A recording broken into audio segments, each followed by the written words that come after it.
L-Għaqda Repubblika ppreżentat rikors fil-qorti dwar id-dil skandalus ta' 3 isptarijiet fejn appellat lil maġistrati inkwirenti sabiex tieħu azzjoni dwar il-fatti li ħarġu qabel ikun tard wisq. Waqt konferenza tal-aħbarijiet li saret quddiem il-qorti, il-President tal-Għaqda Repubblika Robert Aquilina spjega kif fost l-oħrajn huma talbu lil maġistrat biex tieħu l-passi meħtieġa ħalli ma jibqgħux jinqerdu l-provi fil-waqt illi tassigura li tittieħed azzjoni f'waqta sabiex dawk involuti fil-ħadma tal-isptarijiet ma jħarbux minn pajjiżna. Aquilina spjega kif il-maġistrat għandha wkoll tordna l-Kummissarju tal-Pulizija biex jibda jinvestigaw jarresta lil dawk il-persuni kollha involuti. Tlabna lill-Maġistrat Inkwirenti Gabriella Vella sabiex tieħu konjizzjoni tat-tielet rapport illi pubblika l-bieraħ l-Awditur Ġenerali dwar id-deal oxxen dwar il-ħadma ta' 3 isptarijiet Maltin u allura tagħmel iddaħħal dak ir-rapport fl-atti ta' din l-inkjesta li tlabna aħna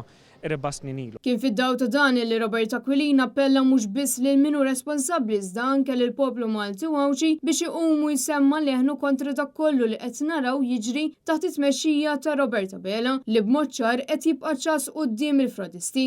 Dan id-deal oxxen ma jfissirx biss serqa ta' ħafna u ħafna miljuni, però jfisser ukoll servizz ta' saħħa inferjuri. U dana mhuwiex aċċettabbli u allura hu dmir ta' kull uffiċjal pubbliku u dmir ta' kull ċittadin Malti illi jiġġieled kontra dal-abbuż ta' poter u din il-korruzzjoni. Ir-rapport tal-NAO li kien ippubblikat it-tnejn ikkonferma li l-ammont ta' 4 miljun euro ma jinkludix il-pagi li tħallsu lil ħaddiema li jfisser li l-flus li nsterqu kienu ferm aktar minn dak maħsub oriġinarjament. Fi kliem il-Partit Nazzjonalista dan ikkonferma li Roberta Bela gideb lill-Parlament.